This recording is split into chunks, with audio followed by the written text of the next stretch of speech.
ATR News. Please like, share and subscribe this channel.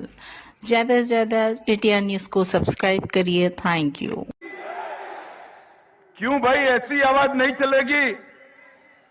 Chevella वालों, इतने समय के बाद आया हूं. तेलंगाना में भाजपा सरकार बनानी है या नहीं बनानी है? तो ऐसी आवाज से नहीं बनती है. मोदी जी दिल्ली में है, वहां तक आवाज जानी चाहिए. मेरे साथ दोनों हाथ उठाइए. अंत तक सभी लोग उठाए. विजय के संकल्प की मुट्ठी बींचे और प्रचंड आवाज से बोलिए, भारत माता की, भारत माता की. मंच पर उपस्थित हमारे जुझारू प्रदेश अध्यक्ष श्रीमान बंडी संजय कुमार जी, मेरे मित्र और केंद्रीय मंत्री श्रीमान किशन रेड्डी जी, ओबीसी मोर्चा के राष्ट्रीय अध्यक्ष डॉक्टर के लक्ष्मण जी, भारतीय जनता पार्टी के वरिष्ठ नेता और ज्वाइनिंग कमेटी के अध्यक्ष श्री इटेला राजेंद्र जी, हमारे राष्ट्रीय महासचिव श्रीमान तरुण चूग जी, श्रीमती डीके अरुणा जी, श्री पी मुरलीधर राव जी, श्री प्रेमेंद्र रेड्डी जी, यहां के जिला अध्यक्ष महोदय, और आज इस विराट सभा में आए हुए प्यारे भाइयों, बहनों, माताओं और मेरे जिगर के टुकड़े जैसे युवा मित्रों. श्रीमान विश्वेश्वर रेड्डी जी, खड़े हो जाइए. आप जरा ताली बजाओ विश्वेश्वर जी के लिए. और आज आए हुए प्यारे भाइयों और बहनों, आप सभी को मैं प्रणाम करता हूं. आज सबसे पहले जगत ज्योति बसवन्ना को उनके चरणों में शीश झुकाकर प्रणाम कर कर मेरी बात की शुरुआत करना चाहता हूं. मित्रों, आज तेलंगाना की इस पवित्र भूमि में चिलकूर बालाजी, श्री वेंकटेश्वर स्वामी, श्री लक्ष्मी नरसिम्हा स्वामी, श्री महेश्वर महादेव को प्रणाम कर कर मेरी बात की शुरुआत करना चाहता हूं. इसी धरती से आंध्र प्रदेश के पहले उप मुख्यमंत्री, स्वतंत्रता सेनानी और जागीरदारों के खिलाफ किसानों के विद्रोह की लड़ाई लड़ने वाले कोंडा वेंकट रंगा रेड्डी जी को भी प्रणाम कर कर मेरी बात की शुरुआत करना चाहता हूं. मित्रों, आज ये विशाल रैली जो दिखाई पड़ती है, वो इस बात का सबूत है कि आने वाले विधानसभा चुनाव में प्रचंड बहुमत के साथ भारतीय जनता पार्टी की सरकार बनने जा रही है. यहां पर 8-9 सालों से बीआरएस का जो भ्रष्टाचारी शासन चल रहा है, उसकी उल्टी गिनती शुरू हो चुकी है. बीआरएस और केसीआर, इनके विरोध में ये जन आक्रोश पूरी दुनिया देख रही है. मित्रों, तेलंगाना के ही पद्म भूषण बड़े गुलाम अली खान जी की भी आज पुण्यतिथि है. मैं इनको भी प्रणाम कर कर मेरी बात की शुरुआत करता हूं. मित्रों, अभी अभी हमारे बंडी संजय को केसीआर ने जेल में डाल दिया. उनको लगता है कि भाजपा कार्यकर्ता जेल में जाने से डरते हैं. केसीआर, कान खोलकर सुन लो,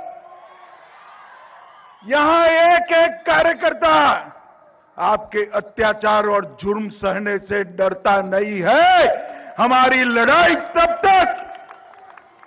तब तक समाप्त नहीं होगी जब तक आपको गद्दी से नीचे नहीं उतार देते हैं। मुझे बताओ तेलंगाना वालों, बंडी संजय कुमार की अरेस्ट से आप सहमत हो क्या? जोर से बोलो, सहमत हो क्या? मैं आज पूछना चाहता हूं केसीआर को, क्या गुनाह था बंडी संजय कुमार का? एक ही गुनाह था कि उन्होंने पेपर लीकेज के खिलाफ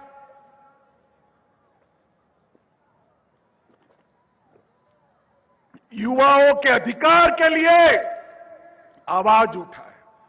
आपने बंडी संजय कुमार को जेल में डाल दिया, 24 घंटे भी नहीं रख पाए, 24 घंटे में कोर्ट ने बेल देकर रिहा कर दिया। हमारे नेता विधानसभा में एटेला राजेंद्र जी बोलने को खड़े हुए, तुरंत उनको आपने गृह के बाहर कर दिया।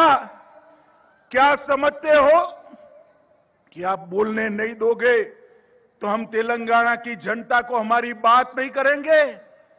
वहां तो विधानसभा में आपने रोक लिया, आज लाखों लोग भारतीय जनता पार्टी के समर्थन में खड़े हैं, आप कुछ नहीं कर सकते हो।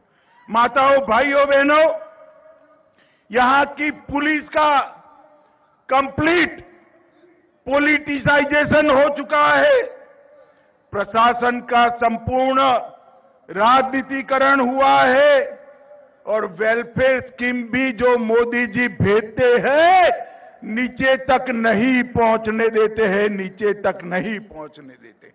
मैं तेलंगाना के गरीबों को कहना चाहता हूं कि अब वो दिन दूर नहीं है।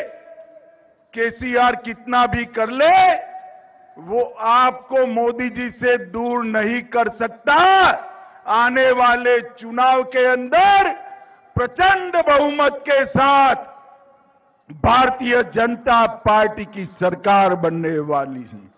मित्रों, राज्य में युवाओं के साथ अन्याय हो रहा है, एसएससी का पेपर लीक हो रहा है, तेलंगाना स्टेट सर्विस कमीशन के पेपर भी लीक हो रहे हैं, 55,000 से ज्यादा, अरे लाखों युवाओं का भविष्य एक केसीआर की सरकार ने बर्बाद कर दिया है।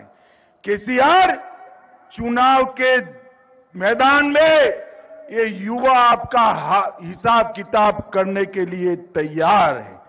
राज्य में 2 लाख से ज्यादा पद खाली पड़े हैं, 2 टर्म से भर्ती नहीं करी और अब अंत में जल्दी में भर्ती करने का प्रयास किया है। 80,000 भर्तियों की घोषणा की, उसमें भी पेपर लीक कर युवाओं को बर्बाद करने का काम आपने किया है। मुझे बताओ, तेलंगाना के युवाओं, एक केसीआर को जिसने तेलंगाना के युवाओं का भविष्य बर्बाद किया, इसको एक क्षण भी सत्ता पर रहने का अधिकार है क्या? जोर से बोलो, है क्या? जो ठीक से एक भी परीक्षा नहीं कर सकता है, उसको सत्ता पर रहने का अधिकार नहीं। 9 साल में हजारों लाखों शिक्षकों की नियुक्ति नहीं की। टीएसपीएससी के घोटाले पर मुख्यमंत्री ने अब तक एक शब्द नहीं बोला है। केसीआर किसको बचाना चाहते हो आप में अगर हिम्मत है तो सिटिंग जज की जांच रखो, दूध का दूध पानी का पानी हो जाएगा। और अगर आप नहीं रखते हो तो ऐसे मत समझो कि बच जाओगे। भाजपा की सरकार बनने वाली है, भ्रष्टाचार करने वाले एक एक व्यक्ति को जेल की सलाखों के पीछे भारतीय जनता पार्टी डालेगी। आप इस तरह से बेरोजगार युवाओं पर लाठी चलाकर, हमारे नेताओं को जेल में डालकर जनता का मुंह चुप नहीं कर सकते हो। केसीआर, आपका और आपके परिवार का भ्रष्टाचारी शासन तेलंगाना की जनता अब जान चुकी है। बड़े पैमाने पर सरकार के फंड का दुरुपयोग हो रहा है। पोल्ट्री चारा घोटाले, इसको आप संभाल कर बैठे हो। आपके इर्द गिर्द के लोग ही इस घोटाले के मुख्य आरोपी है। मित्रों, ये बीआरएस ध्यान बटाने के लिए तेलंगाना राष्ट्र समिति से भारत राष्ट्र समिति बना, क्योंकि वो ध्यान बटाना चाहते हैं।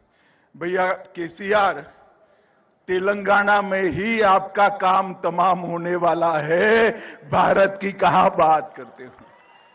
इन्होंने प्रधानमंत्री बनने का स्वप्न देखा है, इधर उधर घूमते हैं कि भाई प्रधानमंत्री का बात करेंगे तो मुख्यमंत्री तो बन ही जाओगे। अरे तेलंगाना की जनता सब समझती है, प्रधानमंत्री की कुर्सी खाली नहीं है। 24 में फिर से पूर्ण बहुमत के साथ नरेंद्र मोदी प्रधानमंत्री बनने जा रहे हैं। केसीआर, नरेंद्र मोदी ने मुझे बताओ चेवेल्ला वालों, 24 में मोदी जी को प्रधानमंत्री बनाओगे? ऐसे नहीं, दोनों हाथ उठाकर बताओ, बनाओगे? मगर 24 में अगर फुल पिक्चर देखना है मोदी जी को प्रधानमंत्री बनाने का, तो उसके पहले ट्रेलर आता है तेलंगाना में भाजपा की सरकार बनाने का। बनाएंगे सरकार? मित्रों, कई सारे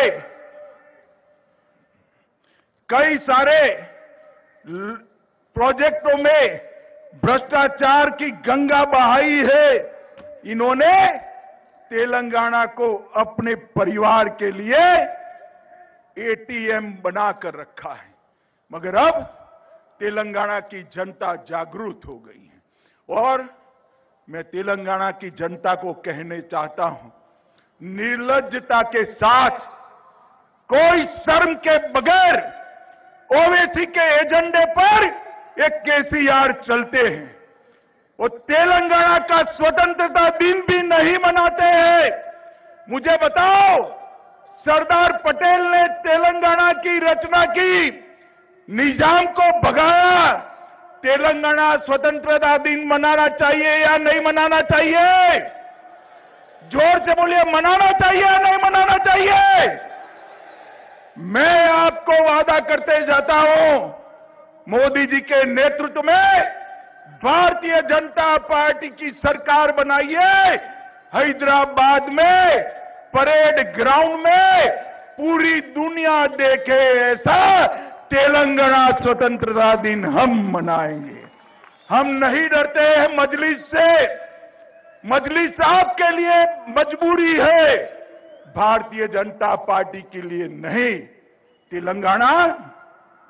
तेलंगाना सरकार तेलंगाना के लोगों के लिए चलेगी, ओवैसी के लिए नहीं चलेगी।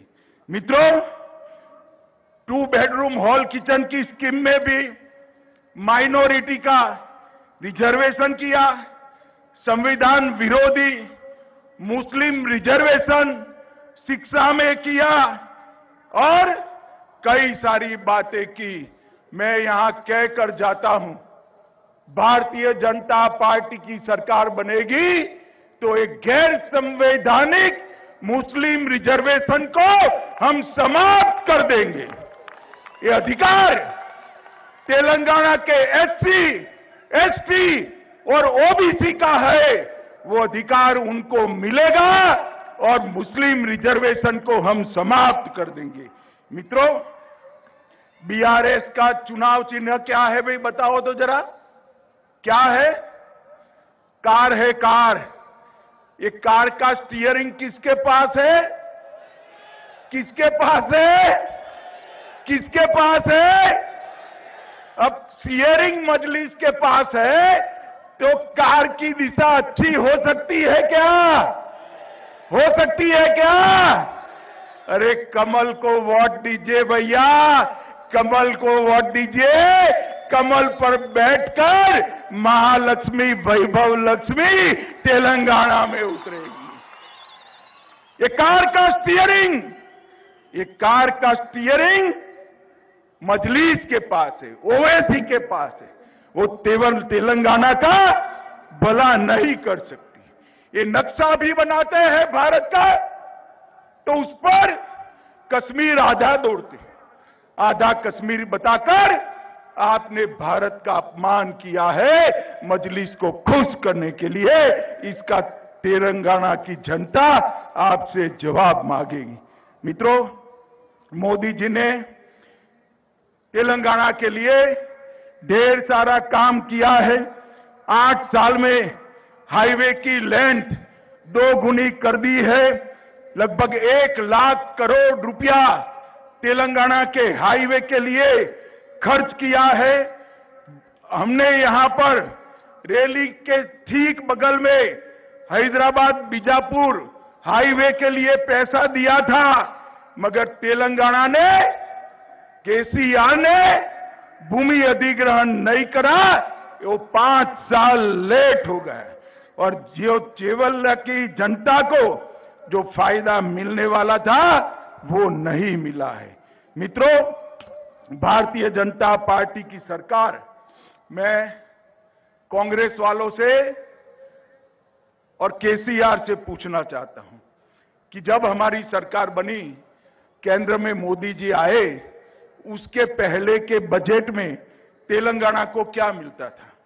Tax revolution, grant in aid और फाइनेंस कमीशन की ग्रांट तीनों मिलकर तेलंगाना को 30,000 करोड़ रुपया सिर्फ मिलता था। कितना मिलता था? सिर्फ 30,000 करोड़। और 22-23 में मोदी जी ने 30,000 करोड़ से बढ़ाकर 1,20,000 करोड़ रुपया तेलंगाना को दिया है। मगर ये पैसा आपके क्षेत्र में आता है क्या? आता है भाई? दिखाई पड़ता है? कहां जाता है? कहां जाता है?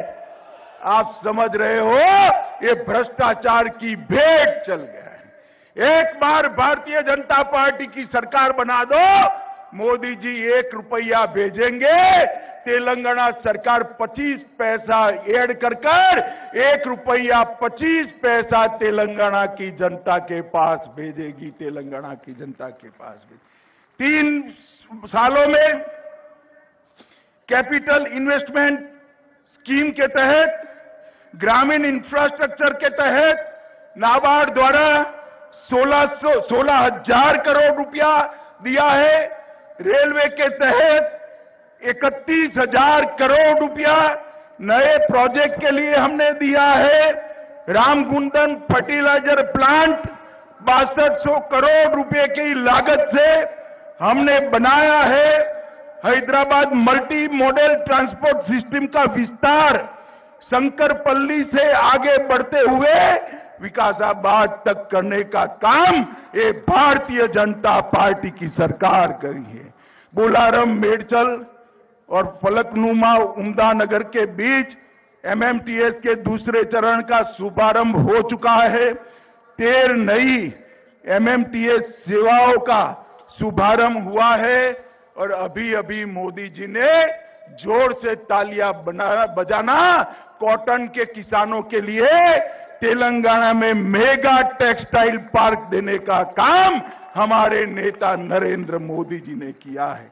माताओं, भाइयों, बहनों, मुझे आने में थोड़ी देर हुई, मैं फिर से आऊंगा, इनके वादों का हिसाब मांगूंगा। जितने भी वादे किए इन्होंने पूरे नहीं किए। और सबसे बड़ी बात, एक कोई सरकार तेलंगाना में ऐसी नहीं चल सकती जिसका स्टीयरिंग ओवैसी के पास है, मजलिस के पास है। हम यहां पर एक ऐसी सरकार बनाएंगे जो देश के विकास को, तेलंगाना के विकास को, आपके विकास को समर्पित हो। और मित्रों, मैं एक बार फिर से कहना चाहता हूं केसीआर को कि आप हमारे कार्यकर्ताओं को जेल में डालोगे, पुलिस से लाठियां पिटवाओगे, मगर भारतीय जनता पार्टी का कार्यकर्ता डरने वाला नहीं है। केसीआर, हम तो पैदा ही विरोध पक्ष में हुए हैं, हम आपसे नहीं डरते हैं। ये जुर्म करना बंद करो, जितना समय बचा है उतना समय जनता का भला करो। ये पेपर लीक की जांच हाई कोर्ट के सिटिंग जज से कराइए और युवाओं के अधिकार को सुरक्षित करिए, वरना हम आने के बाद जब जांच कराएंगे, जिन्होंने भी युवाओं के भविष्य के साथ खिलवाड़ किया है, चुन चुन कर उनको जेल की सलाखों के पीछे डालने का काम ये भारतीय जनता पार्टी करेगी। मुझे बताओ चिवेल्ला वालों, भारतीय जनता पार्टी की सरकार बनानी है क्या? जोर से बोलो, बनानी है? पूर्ण बहुमत की भाजपा सरकार बनाओगे? मोदी जी को 24 में फिर से प्रधानमंत्री बनाओगे? कमल के निशान पर दोनों चुनाव में बटन दबाओगे? मोदी जी के नेतृत्व में तेलंगाना को सबसे विकसित राज्य बनाओगे? एक केसीआर और ओवैसी की सरकार को उखाड़कर फेंक दोगे? पक्का फेंक दोगे? तो मेरे साथ दोनों हाथ उठाइए, उठाइए दोनों हाथ, विजय के संकल्प की मुट्ठी भींचिए और प्रचंड आवाज से बोलिए, भारत माता की, भारत माता की, भारत माता की, वंदे वंदे वंदे। आप सभी का बहुत बहुत धन्यवाद। वंदे मातरम।